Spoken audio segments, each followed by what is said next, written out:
সম্মানিত ভাইরা আমার, দুনিয়ার নিয়মে দুনিয়ার বান্দারা দুনিয়াতে মালিকের গোলামি ঠিকঠাক মতো না করলে মালিক যেমন পুরস্কার দেয় না, আমার বন্ধুগণ, পরকালীন জগতে আল্লাহ পাক রব্বুল আলামিন আপনাকে আমাকে গোলামির জন্য পাঠিয়েছেন। ওই গোলামি যদি ঠিকঠাক মতো আপনি আর আমি না করতে পারি, পরকালীন মালিকের কাছে প্রতিদান পাওয়া যাবে না। যাবে বলেন? এজন্য আল্লাহ রাব্বুল আলামিন বলেন, কুল ইন্না সালাতি ওয়া নুসুকি ওয়া মাহইয়ায়া ওয়া মামাতি লিল্লাহি রাব্বিল আলামিন।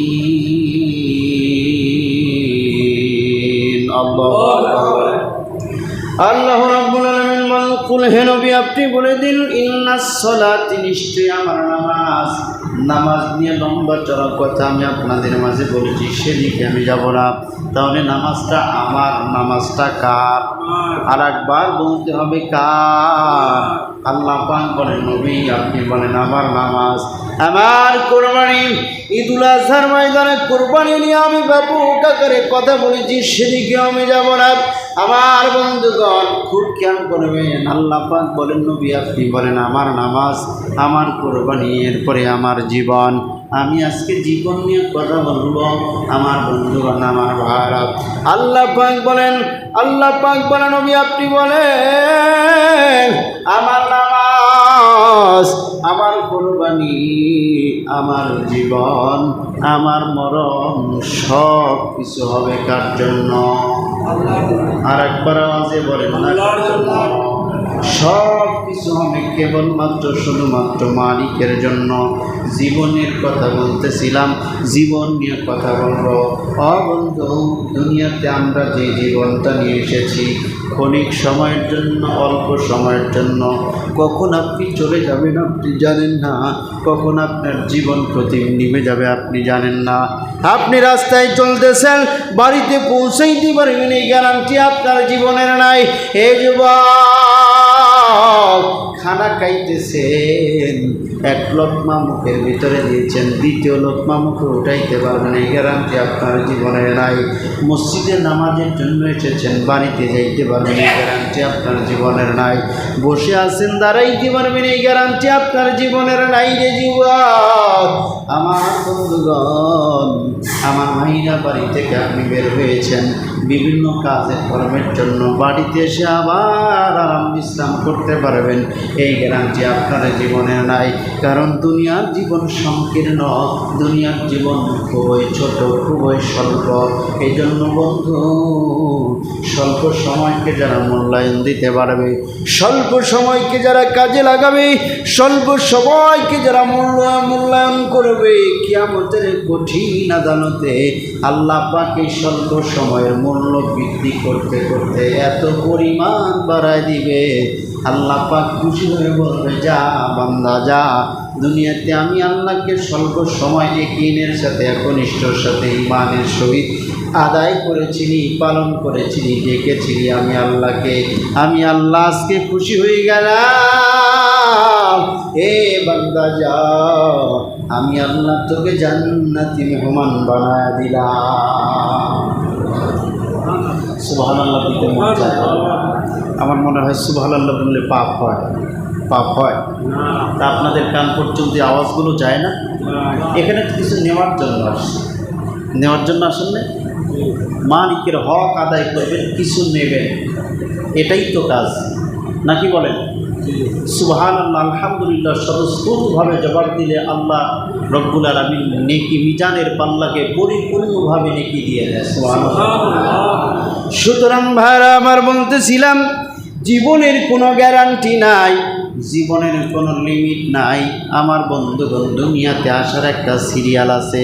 আমরা জানি 10 মাস 10 দিন মায়ের পেটে থাকার পর দুনিয়ায় আমরা আসবো, কিন্তু বুকে হাত দিয়ে বলেন তো দেখি, দুনিয়া থেকে বিদায় নেওয়ার কি কোনো টাইম টেবল আছে? না।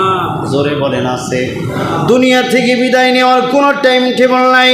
এজন্য আমি বলি, বান্দা দুনিয়াতে 4টা জিনিস ছেড়ে যেতে চায় না। জোরে বলেন, কয়টা? চারটি জিনিস দুনিয়ায় বান্দা ছেড়ে যেতে চায় না।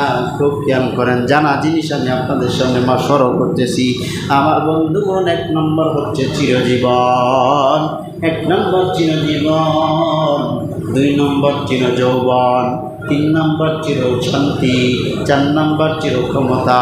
আবার বলতেছি, 4টা জিনিস বান্দা ছেড়ে যেতে চায় না। 1 নম্বর চিরজীবন, 2 নম্বর চিরযৌবন, 3 নম্বর চির শান্তি, 4 নম্বর চির ক্ষমতা। যতটুকু পারা যায় আমি কথাগুলো বলার চেষ্টা করতেছি আমার ভাইরা। চিরজীবন আমরা দুনিয়া থেকে কেন ছেড়ে যেতে চাই না? একটা বার খেয়াল করেন রে যুবক আমার বন্ধুগণ, 80 বছর 90 বছরের কোনো বৃদ্ধ মানুষ আমার বন্ধুগণ লাঠি ভর দিয়ে চলে, কোনো মতে একটু বাসা থেকে বের হইতে পারে, কোনো মতে একটু চলাফেরা করতে পারে। এই লোকটাকে যদি আপনি মেরে ফেলতে চান, লাঠি হাতে নিয়ে যদি তার মাথার উপরে বাড়ি দিতে চান, আমার বন্ধুরা বলে উনি লাঠি প্রতিহত করার চেষ্টা করবে কি করবে না? জোরে বলেন, করবে কি করবে না? আমার ভাইরা, আমার বন্ধুগণ, বান্দাদের দুনিয়ার মানুষের খেয়াল হলো, তামাম পৃথিবীর মানুষের খেয়াল হলো আমি আরো বেঁচে থাকতে চাই, আমি আরো বেঁচে থাকতে চাই, আমি আরো বেঁচে থাকতে চাই। আমার বন্ধুগণ, ছোট্ট একটি কথা মনে করে আমি আপনাদের বলি। বন্ধু, আমার শ্বশুর যখন মারা যায়, শ্বশুর মারা যাবার পূর্বে বারবার টাকা পয়সার তেমন অভাব ছিল না। আমার বন্ধুগণ বারবার, একবার রাজশাহী মেডিকেল, আবার ঢাকা মেডিকেল, আবার নাটোর মেডিকেল। টাকাকে টাকা মনে করতো না, পয়সাকে পয়সা মনে করতো না, টাকাগুলো বিলীন করে দিত রে যুবক। বারবার বলতো আমার কপাল বড় খারাপ, আমার কপাল খারাপ, আমি মনে হয় আর বাঁচবো না, বাঁচবো না। জানতো মনে কল্পনা জাগতো যে আমি মনে হয় বাঁচবো না। তারপরে বারবার বাঁচার জন্য একবার ঢাকা, একবার রাজশাহী, একবার নাটোর মেডিকেলে দৌড়াইতো। বলেন, এখান থেকে বোঝা যায় এই দুনিয়ার মানুষ দুনিয়া ত্যাগ করতে চায় না। কথা বলেন, কথা বলেন। দুনিয়াতে আমরা চিরজীবন বেঁচে থাকতে চাই। আমরা তো অনেকে মনে করি যারা নামাজ আদায় করে না, রোজা রাখে না, হজ করে না, যাকাত দেয় না, ইসলামের নিয়ম নীতিমালার ধারে কাছেও আসে না। আমার বন্ধুগণ, 2-4-5 বছরে একটা বারও চিন্তা মাথার মগজের ভিতরে ঢোকে না, মরণ আমার আছে, মৃত্যু আমার হবে, মৃত্যু আমার আছে, মরণ আমার হবে, মরা লাগবে, দুনিয়া থেকে বিদায় নেওয়া লাগবে। ওরা মনে করেই না যে আমার মরা লাগবে, দুনিয়াতে এসেছি, যাওয়া লাগবে, এমন খেয়াল, এমন চিন্তা চেতনা ওদের আকুলের ভিতরে ঢুকে না। আমি বলবো যে ভাই, দুনিয়াতে আমরা চিরজীবন বেঁচে থাকতে চাই। বৃদ্ধ মানুষটাকে মেরে ফেলতে চাইলেও মারা যেতে চায় না, অসুস্থ মানুষ বিছানায় কাঁদতে চাইছে তারপরে মরতে চায় না, টাকা পোড়ায়, টাকা নষ্ট করে, ডাক্তারের পিছনে ব্যয় করে, মেডিকেলে ব্যয় করে, তারপরে একটাই উদ্দেশ্য, আমি দুনিয়াতে বেঁচে থাকতে চাই।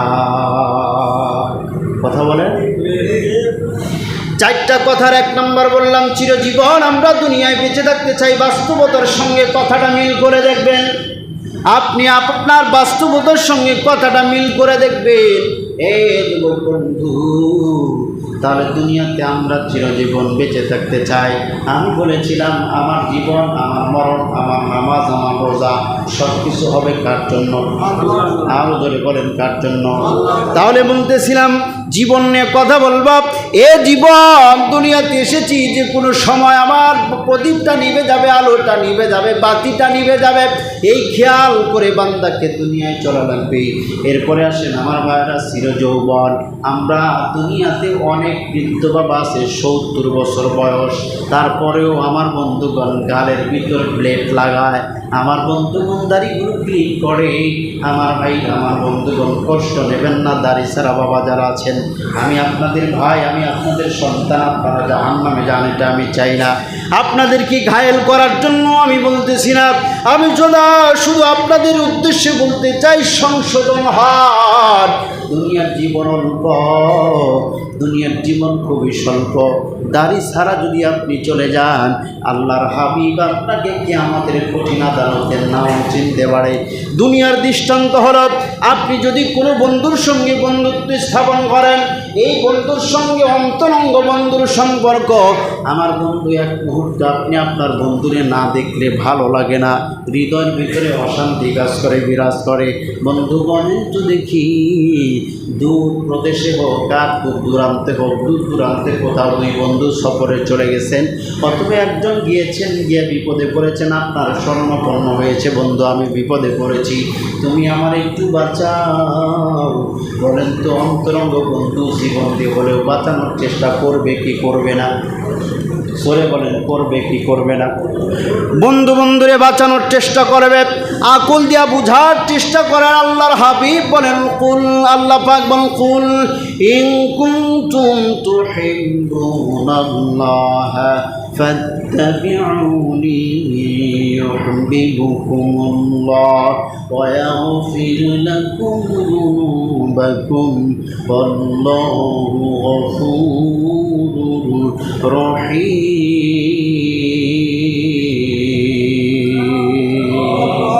আল্লাহ পাক রব্বুল আলামিন ডাক দিয়ে বলেন, কুল ইন কুনতুম তুহিব্বুনাল্লাহ, যদি তোমরা আমি আল্লাহকে ভালোবাসতে চাও, আমি আল্লাহকে পেতে চাও, আল্লাহ পাক বলেন ফাত্তাবিউনি ইউহিব্বুকুমুল্লাহ, তাহলে তোমরা আমার হাবিবের ইত্তেবা করো, হাবিবের অনুসরণ করো, হাবিবের দেখানো পথে চলো, হাবিবের দেখানো মতের ওপরে চলো।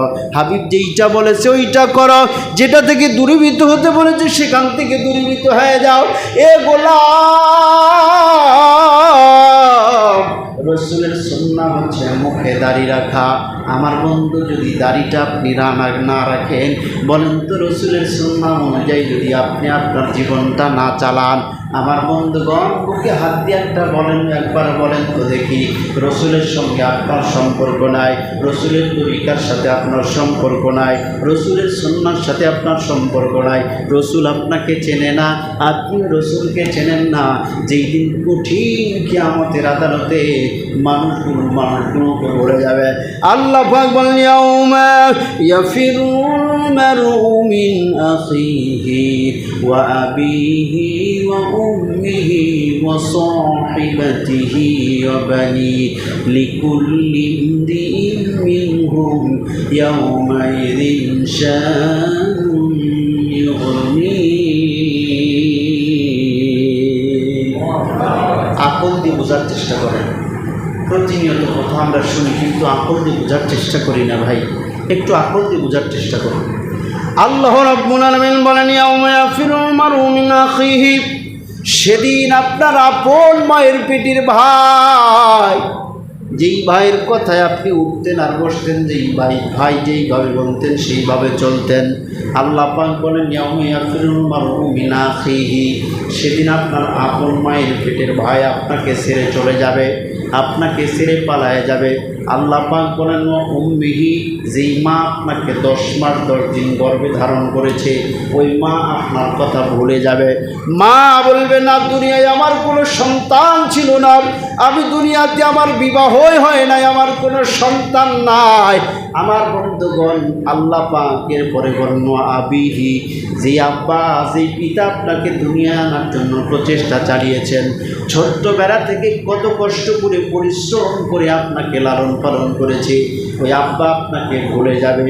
বন্ধু, সংক্ষেপ করে বলতেছি, আল্লাহ পাকের পরে বলেন, সাহিবাতিহি ওয়া বানিহি লিকুল্লি ইমরিইন মিনহুম ইয়াউমাইযিন শানুন ইউগনি। যেই স্ত্রীর জন্য আপনি পরিশ্রম করতেন, যেই স্ত্রীর জন্য আপনি চাকরি করতেন, যেই স্ত্রীর জন্য আপনি ব্যবসা করতেন, যেই স্ত্রীর সন্তান সন্ততির জন্য মাঠে ময়দানে কাজ করতেন, আল্লাহ পাক বলে, গোলাম, ওই দিন ওই স্ত্রীর সন্তান সন্ততি তোমাকে ভুলে যাবে, ওই স্ত্রীর সন্তান সন্ততি তোমাকে রেখে চলে যাবে। আমার বন্ধুগণ, আমার ভাইরা, কেমন একটা অবস্থা হবে? আল্লাহ পাক বলেন, ইয়াউমা ইয়াতারাউনাহা تذهل كل مرضعة عما أرضعت وتضع كل ذات حمل حملها وترى الناس سكارى وما هم بالسكارى ولكن عذاب الله شديد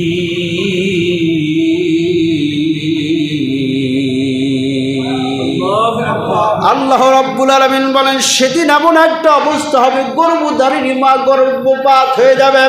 আমার বন্ধুগণ আল্লাহ ডাক দিয়ে বলেন নবী এমন একটা ভয়াবহ অবস্থা সেদিন বিরাজ করবে যেই দিন লোকদেরকে আপনি মাতালের মতো দেখবেন কিন্তু তারা মাতাল না, তারা নেশাগ্রস্ত হবে না, কেবলমাত্র শুধুমাত্র আল্লাহর আযাবের ভয়ে তারা উদ্বিগ্ন হয়ে যাবে, হতাশা হয়ে যাবে, হতভম্ব হয়ে যাবে। আমার বন্ধুগণ আমার ভাইয়েরা এমন একটা কঠিন অবস্থায় সেই হাসরের কঠিন ময়দানে আল্লাহর হাবিব বেছে বেছে তার উম্মতদেরকে সুপারিশ করে জান্নাতে নিয়ে যাবে। একটু লম্বা হয় কথাটা বোঝানোর চেষ্টা করি শোনেন। আমার বন্ধুগণ আম্মা জান আয়েশা সিদ্দিকা রাদিয়াল্লাহু তাআলা আনহা বলেন ইয়া রাসূলুল্লাহ ইয়া হাবিবাল্লাহ নবীজি হাজার হাজার উম্মতের ভিতর থেকে হাজার হাজার নবীজির উম্মতের ভিতর থেকে আমার বন্ধুগণ শত শত উম্মতের ভিতর থেকে আপনি আপনার উম্মতদেরকে কেমনে চিনে নেবেন গো নবী? নবী আমার বলেন আয়েশা যদি অসংখ্য অনেক ঘোড়াগুলোর ভিতরে একটা ঘোড়ার মাথা যদি থাকে সাদা, আয়েশা বলো ঘোড়ার মালিক তার ঘোড়াটাকে অনায়াসে চিনতে পারবে কিনা? আম্মা জান আয়েশা বলেন ইয়া রাসূলুল্লাহ ইয়া হাবিবাল্লাহ অনায়াসে চিনতে পারবে। আল্লাহর হাবিব বলেন আয়েশা রে আমার উম্মত যারা হবে তাদের কপাল থেকে নূর বিচ্ছুরিত হবে, তাদের কপাল থেকে আলো বিচ্ছুরিত হবে। নবীজির উম্মত যারা হবে তারা দাড়িওয়ালা হবে, নবীজির উম্মত যারা হবে তারা সুন্নাতের আমলিয়াত বান্দা হবে। আল্লাহর নবী বলেন আয়েশা আমি তাদের কপাল দেখে দেখে আমলগুলো দেখে দেখে আমি নবী তাদেরকে বেছে বেছে আল্লাহর জান্নাতে নিয়ে যাব। আমি বলতেছিলাম ভাইরা আবার দুনিয়া আমরা বেঁচে থাকতে চাই, চিরজীবন বেঁচে থাকতে চাই, চিরযৌবন ধরে রাখতে চাই। ও যুবক ভাই আজকের দুনিয়ায় চিরযৌবন ধরে রাখতে যাইয়া তুমি নবীজির সুন্নাতটা নষ্ট করতেছ। নবীজির সুন্নাত নষ্ট করার কারণে যদি সেই দিন কঠিন আদালতে নবীজি তোমাকে সুপারিশ না করে তোমার আমার ঠিকানা জাহান্নাম ছাড়া কোনো গতি থাকবে না। জোরে বলেন। এই জন্য ভাই আমার যতটুকু বলার আমি বললাম, নবী রাসূলদের বলার যতটুকু ছিলেন তারা বলেছেন। ওলামা ইকরামের উপরে দায়িত্ব এসেছে, আমাদের যতটুকু দায়িত্ব আমরা পালন করলাম। মানা না মানা আপনার আমার ব্যাপার। মানলে আলহামদুলিল্লাহ, না মানলে আপনার ঠিকানা কোথায় যাবে আপনি ভালো বোঝেন, কারণ প্রত্যেকটি আকল আর বিবেক বুদ্ধি দিয়েছেন কে? আপনারা আপনাদের আকল খাটিয়ে যেটা ভালো হয় সেটা আপনারা করবেন ইনশাআল্লাহ। আরও দুইটা আছে, আজকে যেহেতু সময় নেই, আগামী জমায় যদি সময় মেলে ইনশাআল্লাহ বলবো। চিরজীবন, চিরযৌবন, চিরশান্তি, চিরক্ষমতা। চিরশান্তি আর ক্ষমতা আগামী জমায় বলবো ইনশাআল্লাহ।